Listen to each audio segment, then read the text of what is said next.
दुष्ट कालयवनाची वक्र दृष्टी महाराष्ट्रावर. महाराष्ट्र परकीय स्वारांच्या टाचेखाली भरडला जातो. अपहरण, अपमान, जुलूम, जबरदस्ती, अन्याय, अत्याचार, मंदिरांची तोडफोड, स्त्रियांची, धनधान्यांची लुटालूट थांबत नव्हती. जेव्हा आपल्याच घरात गोठ्यातली गाय आणि घरातील माय असुरक्षित होते, तेव्हा घरातलाच अंधकार मनात घर करून बसतो. अशा वेळी साधू, संत, लहान, थोर, लेकी, बाळी अवघा महाराष्ट्र देवाला गाराणं घालतो. अरे जेजुरीच्या खंडोबा, पंढरपूरच्या खंडोबा, तुळजापूरच्या भवानी आई, दार उघड, दार उघड आई, दार उघड.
सरते शेवटी देवानं गाराणं ऐकलंच.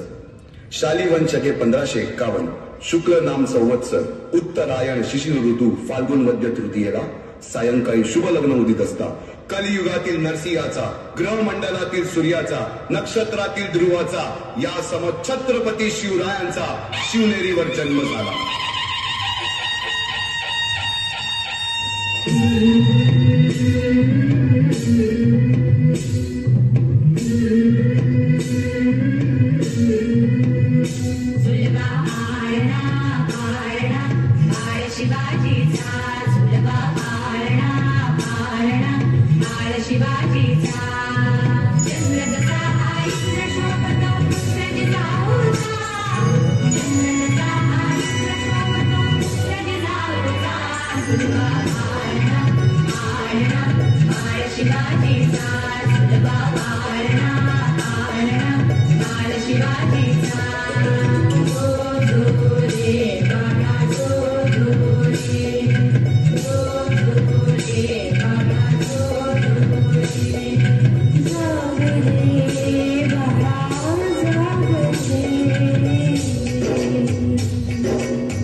बालवयापासूनच शिवबांना माँसाहेब जिजाऊंनी रामायण महाभारतासारख्या गोष्टी सांगायला सुरुवात केली, ज्यामधून धर्म अधर्म, सत्य असत्य, न्याय अन्याय यातील फरक शिवबांना समजू लागला. तसेच शस्त्रास्त्र व शास्त्र या शिक्षणासाठी शहाजी राजांनी अनेक कर्तबगार माणसे नेमली, जसे की दादोजी कोंडदेव, बाळकृष्ण पंत, रघुनाथ पंत, शामराज पंत अशा अनेक कर्तबगार माणसांच्या नेतृत्वाखाली महाराज बालवयापासूनच घडू लागले.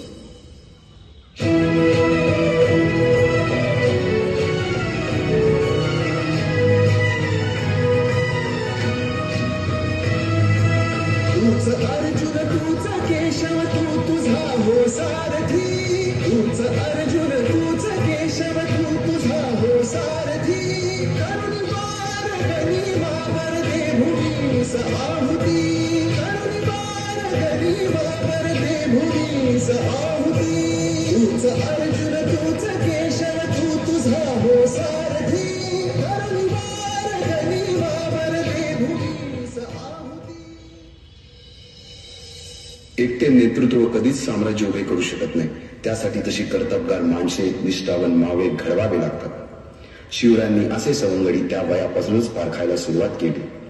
तानाजी मालुसुरे, सूर्याजी मालुसुरे, यसाजी कंक, सूर्याजी काकडे, बाजी जेदे आणि अशा अनेक सवंगड्यासमोर शिवबांनी शपथ घेतली स्वराज्याची, शपथ घेतली स्वराज्याच्या बांधणीची.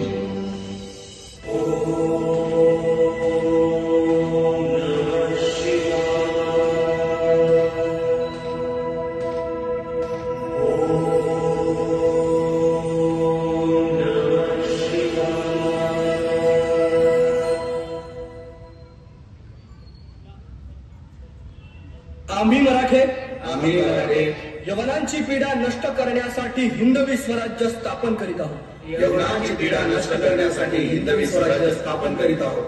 राष्ट्रभावनेने संघटन करून देशावरील परकीयांचे आक्रमण नष्ट करीत आहोत.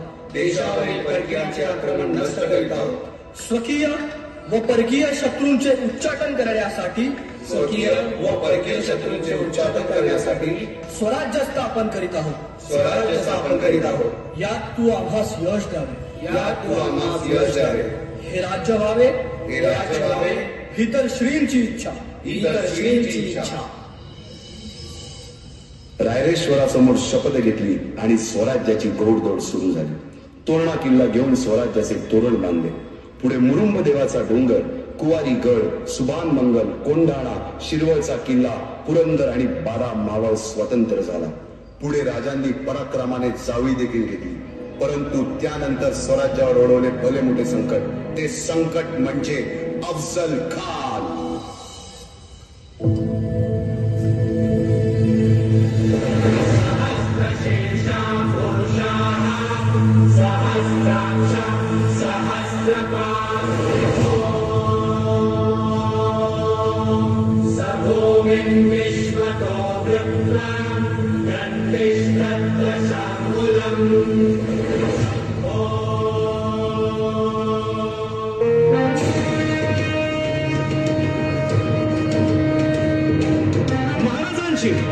शिवाजी महाराजांची कीर्ती बेफाम होती.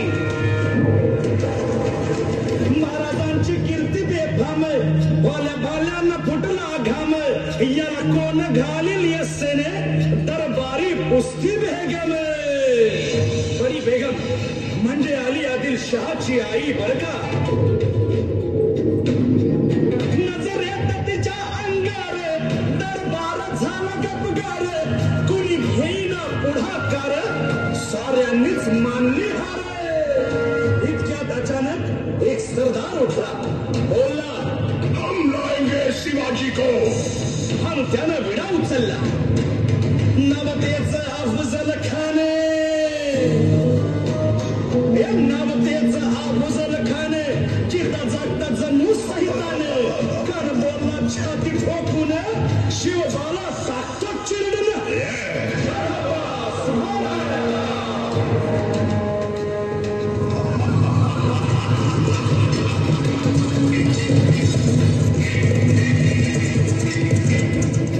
आता शिवबाचं काही खरं नाही. इकडं निजाम, इकडं मोगल, पलीकडं इंग्रज. जो तो हेच बोलू लागला. महाराज, आपला जीव मोलाचा आहे. खानाचं सैन्य अफाट आहे. त्याच्यासमोर आपला टिकाव लागणं अवघड आहे. काही दिवसांसाठी आपण कुठेतरी अज्ञातस्थळी निघून जाऊ. काय म्हणालात रायबा? मासाहेब, आम्हाला आमच्या जीवाची पर्वा नाही. राजांचा जीव वाचणं गरजेचं आहे. रायबा, शिवबा केवळ आमचा पुत्र नाही, तर अवघ्या मराठी जनांचा स्वाभिमान आहे. या मातेने आपला पुत्र गमावला तरी 72, परंतु भ्याडपणे पळून जाऊन या मराठी मुलखाचा स्वाभिमान गमावता कामा नये. अशा वाघिणीचा त्यो छावा. मासाहेब, आपला पुत्र आणि मराठी मुलकाचा स्वाभिमान विजयी टिळा लावूनच परत. अशा वाघिणीचा त्यो छावा. गनिमाला कसा ठेचावा, डोक्यात नेहमी कावा. नीतीचा धाडला सांगावा. साठी महाराजांना एक शानदार शामियाना उभारला होता आणि अशा शामियान्यात कान डौल पडुले कान डौल पडुले सय्यद बंडा त्याच्या संगतीला सय्यद बंडा त्याच्या संगतीला शिवबाच्या संगती महारा राजाला पाहून खान म्हणतो कसा आओ आओ शिवाजी आओ हमारे गले लग जाओ खानानं राजाला आलिंगन दिलं आणि दगा केला कानाभिमान मान्या कट्यारीचा वाद त्यानं केला खरखर आवाज झाला चिलखत होतंय अंगाला खानाचा वार फुका गेला खान यडबडला इतक्यात महाराजानं पोटामंदी बिचवट केला वाघेनं खाचा मारात केला तरा पडलं पोटाला त्याला गेला खानाचा कोटा भाई रे आला जी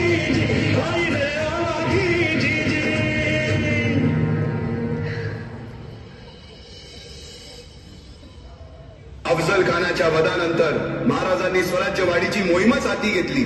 पाता पन्हाळ्यापर्यंतचा प्रदेश जिंकून घेतला. कोकणही ताब्यात घेतले. सर्वत्र फक्त विजय दिसू लागला. हिंदवी स्वराज्य वाढू लागले. अशा या वाढत्या हिंदवी स्वराज्यावरती संकटे येतच होती. पुढे स्वराज्यावर संकट आले ते म्हणजे सिद्धी जोहरचे. सिद्धीने सुमारे 4 महिन्यापेक्षा जास्त पन्हाळ्याला वेढा घातला. या वेड्यातून महाराजांना सुटकेसाठी बाजीप्रभू देशपांडे, शिवा काशीद व अनेक बांधलांनी पराक्रमाची शिकस्त दिली. समोर मृत्यू दिसून सुद्धा शिवा काशीद प्रति शिवराय बनून सिद्धीच्या शामियानात जातात. काय म्हणावे त्या धैर्याला. पावनखिंडीत 3000 गनिमांची अवघ्या 300 मावळ्यांना घेऊन घोडखिंड अडून धरली आणि बाजीप्रभूंनी राजांना पुढे जाण्यास सांगितले.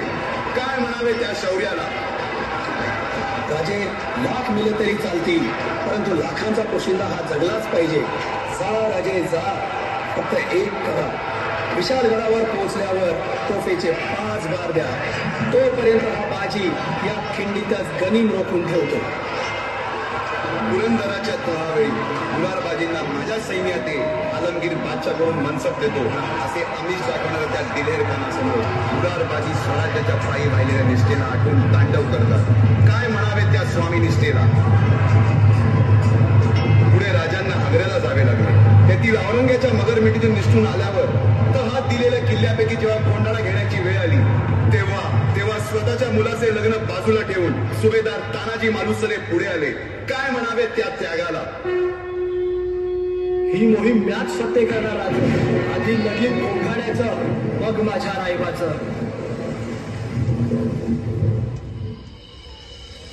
अशा या स्वराज्याच्या यज्ञकुंडात अनेक महावीरांनी शौर्याची, निष्ठेची, त्यागाची संविधा धारण करून आहुती घेतली.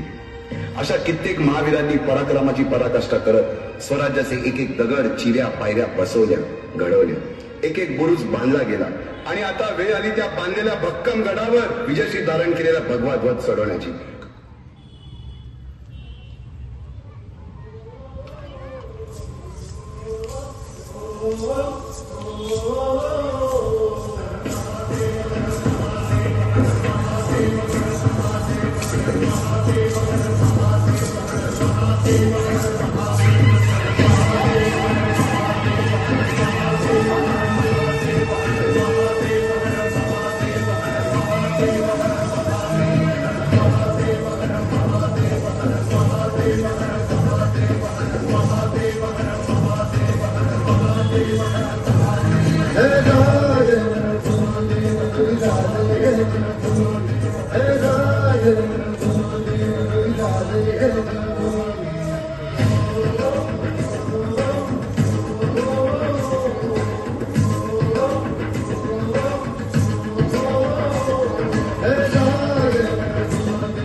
Seven Thank